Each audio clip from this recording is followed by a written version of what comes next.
from here in the Holy Land. Welcome to the Nourish Your Biblical Roots podcast. I'm your host, Yael Eckstein, President and CEO of the International Fellowship of Christians and Jews. Each week, we'll explore the Jewish roots of your Christian faith and nourish those roots with inspirational insights and ancient teachings that are so relevant to our lives today. Let's get started.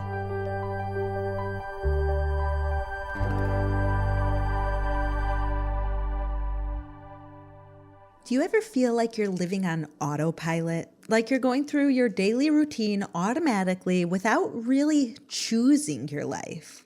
Or maybe you've had the experience of waking up one morning and wondering how your life turned out the way that it is, when it's not at all the way that you want it to be. On today's podcast, we're going to talk about what we can do each day in order to get closer to the life that we really want, the life that God wants for us. We'll look at the biblical story of Esau and Jacob and what caused Esau to give up his future for a pot of soup. We'll learn how to stop self-defeating behaviors and how to set ourselves up for living our best lives. The verses I want to explore with you today records the incident where Esau, who was technically the older brother, sold his birthright to Jacob. The verses are from Genesis chapter 25, verses 29 through 34, and I'm going to read them to you now.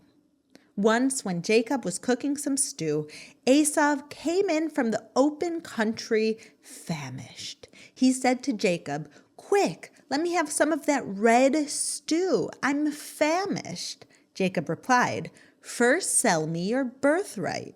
"Look, I'm about to die," Esau said. "What good is the birthright to me?" But Jacob said, "Swear to me first." So he swore an oath to him, selling his birthright to Jacob. Then Jacob gave Esau some bread and some lentil stew. He ate and drank and then got up and left. So Esau despised his birthright. Wow.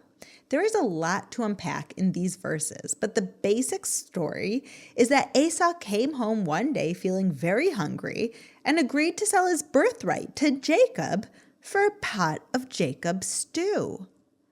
This changed history. The story seems straightforward, but when we look at it closely, some things just don't add up. First of all, how could Jacob take advantage of a dying man, a man who is also his own brother? Jacob was the third patriarch of Israel, and in Judaism, he is considered a righteous person. But in this passage, he doesn't appear to be that way. Another issue is that while Esau seemed to be an innocent victim in this story, the Bible seems to criticize only him, while nothing negative is said about Jacob at all. The entire incident ends with the phrase, "So Esau despised his birthright." How can the Bible say that when it seems that he was forced into selling it? Jewish tradition fills in a lot of information and gives context to what really happened. With this information that was documented generation to generation, we can understand the story in a completely different way, and everything makes perfect sense. So here's what happened. This episode didn't take place on any random day. It happened just after Abraham passed away, which is mentioned just a few verses earlier, and the family was actually in mourning. This explains why Jacob was making lentil stew in the first place. In Judaism, lentil stew is a traditional food for someone who is in mourning because of the round shape of the lentils. Round foods like lentils or eggs symbolize the cycle of life, from birth to death. The round shape also represents the idea that the soul is eternal. Like a circular line, the soul has no beginning and no end. It's eternal. Losing the grandfather, the patriarch of the family, definitely had an effect on Esau and Jacob. When someone close to us dies, it makes us consider our own lives. Has that ever happened to you? That someone close to you dies and you start to ask, what are we living for? What do we want to accomplish in the years that we have left? When someone dies, we realize that life is short and that if there's something we want to do in life, we had better do it soon. Well, this explains why the birthright was on Jacob's mind during this time. Did you ever wonder why he brought it up now in this specific story, seemingly out of the blue? Well, the rabbis explained that both Esau and Jacob were deeply affected by Abraham's death, and that it caused them both to really evaluate their lives, to go deep inside, asking those fundamental questions on the meaning of life and what we want to accomplish. So they both asked the same question, but they came to two very different conclusions. Abraham's death led Jacob to focus on the future and the legacy that he wanted to create through his own life, while Esau had the completely opposite reaction. Instead of thinking about the future, he became very focused on getting as much pleasure as possible in the present moment. When Esau said, "Look, I'm about to die," he wasn't really about to die. He was expressing his outlook on life, that since he could die at any moment, he wanted to enjoy every pleasure that he possibly could right now in the moment.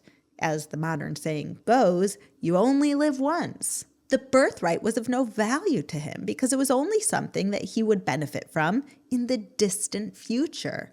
This is why the Bible says, "So Esau despised his birthright." Esau prioritized instant gratification over future success, and that caused him to make the worst decision of his life, to sell his birthright and forfeit the role he might have played as a father of God's people. It's easy for us to look at this story from the outside and in hindsight and judge Esau as completely foolish. But the truth is that we make the same mistake that he did all the time, and it keeps us from living our best life, just like it did to Esau. Don't we all make the mistake of sacrificing the future for the sake of immediate gratification sometimes? Aren't we all blinded sometimes by the allure of something we could enjoy right now at the expense of something better in the future? It's the reason why so many people overeat, overspend, and do all kinds of things that are self-defeating in the long run.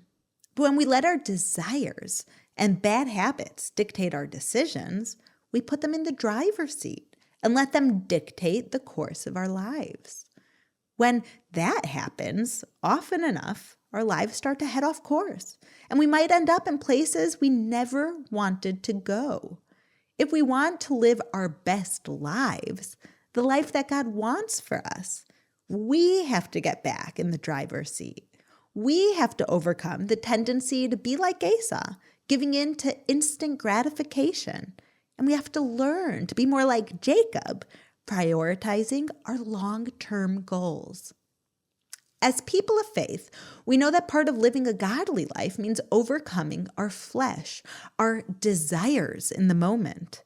But it turns out that our ability to delay gratification is one of the greatest indicators of success in all areas of life. Have you ever heard of the famous marshmallow experiment? I love this.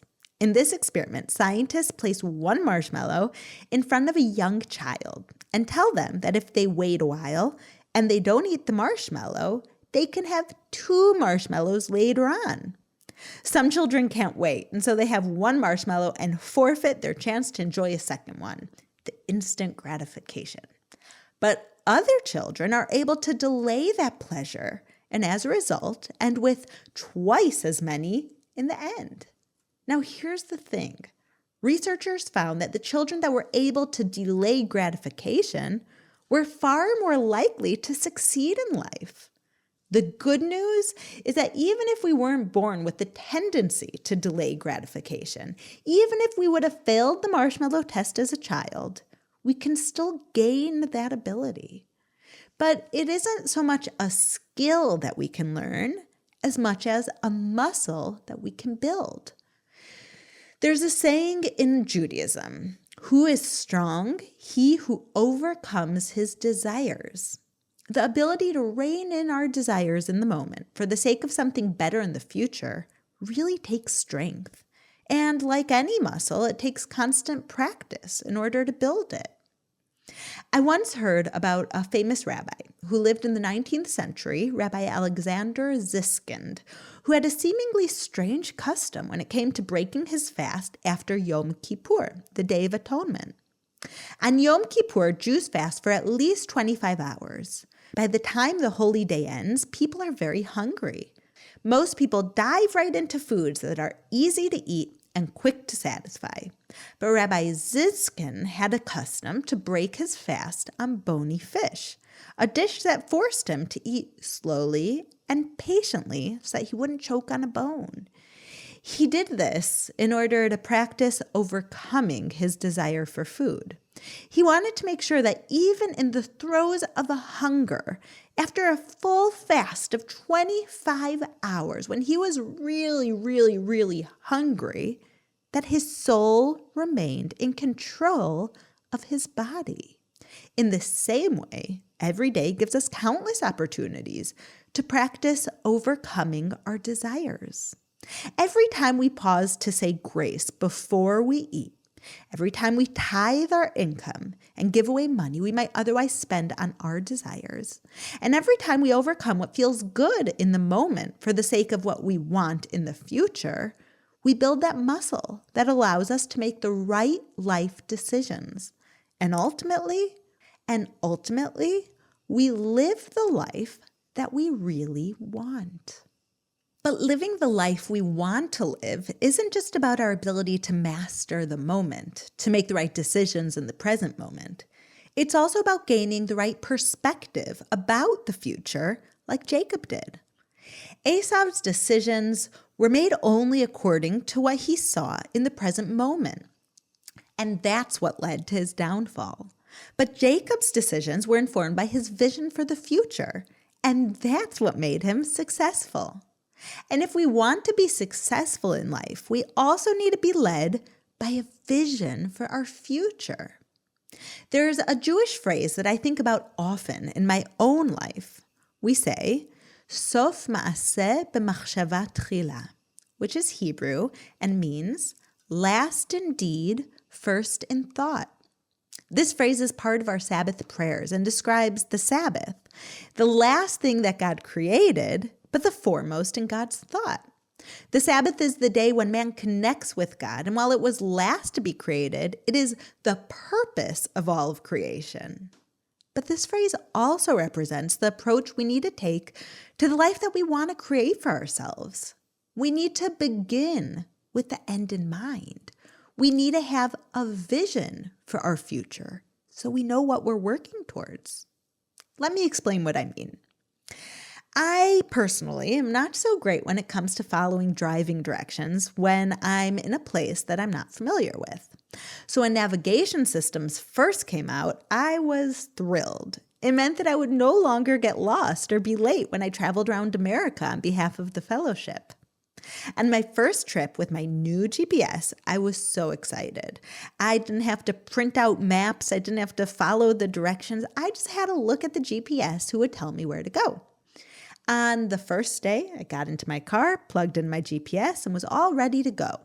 But then I realized that I wasn't going anywhere so fast. I left the address of the meeting in my hotel room, and without knowing my destination, the GPS was worthless. You know what? I sat there and realized the same is true in life. If we don't know where we want to end up, we won't be able to get there. When I was young, I used to dream about the life that I wanted to have when I got older. Some people dream about weddings, some people dream about parties, and I would dream about the life that I wanted to have, but more long term. As I got older, got married, and began to have children, a light bulb went off in my head one day, and I realized that the life of my dreams wasn't going to happen on its own. I realized that I had to form an intention to go back to like when I was young and I would envision what my life would look like. Suddenly now was the time to make that a little bit more tangible, to really draw out the details about what kind of life I wanted, what kind of marriage I wanted to be in, what kind of parent I wanted to be, what my relationship with God would be like. And it was only once that I was clear on that I could create the life I wanted, that I can take the different steps I needed to take in order to get that life that I dreamed of. If we drive around aimlessly, we probably won't like where we're going to end up. But if we are clear on where we want to be, we can make a plan to get there. Which brings me to my next point. Once we are clear about our vision for the future, we need to let it inform what we do in the present. In other words, we need to make a plan and stick to it. There's another saying in Judaism that goes like this: "Who is wise? He who can see the future." Now, this doesn't mean that a wise person is only a prophet. It means that a wise person understands the consequences of actions and non-actions and how they shape the future. In many ways, we do have control over what our life will look like. A wise person understands the steps that we need to take every day in order to end up in the place we want to be. But when we translate the saying literally, not to paraphrase it, but word for word from the original Hebrew, we can learn another important lesson. Literally, the saying in Hebrew reads, "Who is wise? He who sees what will be born." A woman who gives birth goes through a lot of discomfort and pain before a baby is born. Believe me, I know. I'm blessed with 4 children. But the mother knows that the discomfort is necessary in order for the baby to be born. She's able to get through the pain because she knows that the end result is worth it. I remember my mother telling me about when she was giving birth to me. She's really tiny, and giving birth was one of the most beautiful things that she said she ever did. And I said, "How is it so beautiful when you're in so much pain?" And she looked at me and she said, "Because I knew that every pain was bringing me closer to you." In the same way, a wise person not only makes a plan that will lead to the future he or she wants, but they will stick to that plan even when it is tough, because they know that in the end, it will be worth it. It will bring them to the life that they envision. Now that I'm a parent, I can appreciate all of the things that my parents did in order to help me and my sisters thrive, even when it was hard for them. Growing up, my father wasn't around as much as he would have liked, or as much as we would have liked. He worked really hard, day and night, building the International Fellowship of Christians and Jews during the week, and during the weekend, he held a job as a pulpit rabbi. The synagogue where he worked was over 2 miles away from our home, and since Orthodox Jews don't drive on the Sabbath, my father had to walk there early on Saturday mornings and all the way back after services. He did this in the rain, he did this in the snow, he did this in the heat, and he did this on the Shabbat, even though it meant that he was away for most of the day. My father had no choice. He needed those jobs. But he made a decision every week that we would have Sunday Fun Day, which meant that every Sunday he would take us girls to do something fun together. And my mother got a little chance to rest. We looked forward to Sundays with our Abba all week long. Sundays was the day that all day long we would just be together. He'd take us to the movies or to an amusement park or even just on a nature walk. It didn't matter. It was spending time together that mattered most. Sunday Fun Days. It's something that was big in our household. And you know why? Because ultimately, it's what was most important to my father. When I look back on it now, I know that it wasn't always easy for my father. Sometimes me and my sisters fought, sometimes we made big messes, and one time I even threw up after a ride at the amusement park. And each Sunday, my father was probably exhausted from his rigorous schedule. I'm sure there were many Sundays when my father would have preferred to take it easy, but he never broke his commitment to Sunday Fun Day. because he understood that all of these small outings would have a huge impact on our lives. It's what was important to him. He was wise and knew that even if it came with a certain degree of discomfort, the impact that these outings had on our family was worth it. And he was right. My friends, the life we really want won't just happen on its own. But if we get clear on where we want to end up in life, if we make a plan to get there, and if we stick to that plan, even when it means giving up some pleasures in the moment, we will accomplish our goals and live the life of our dreams. It may not always be easy, but I believe it will definitely be worth it. In Ecclesiastes 7:4, we read, "The heart of the wise is in the house of mourning." In a house of mourning, people get clear on what really matters in life.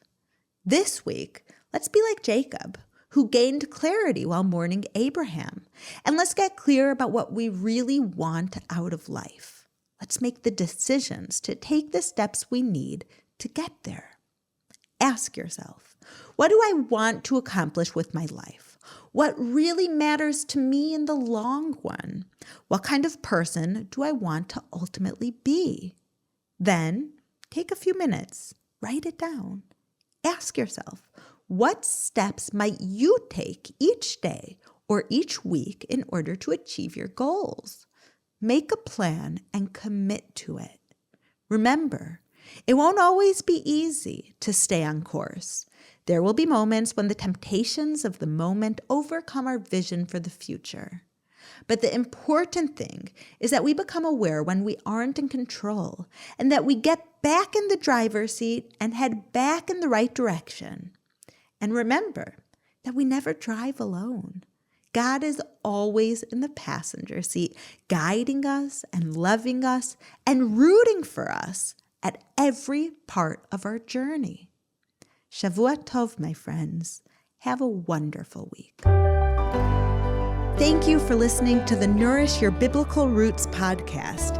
If you like what you have heard, visit me at mybiblicalroots.org for more of my teachings, videos, blogs, and books. You can also follow me on Instagram at Yael_Eckstein or on Facebook at Yael Eckstein. Shalom and see you next week.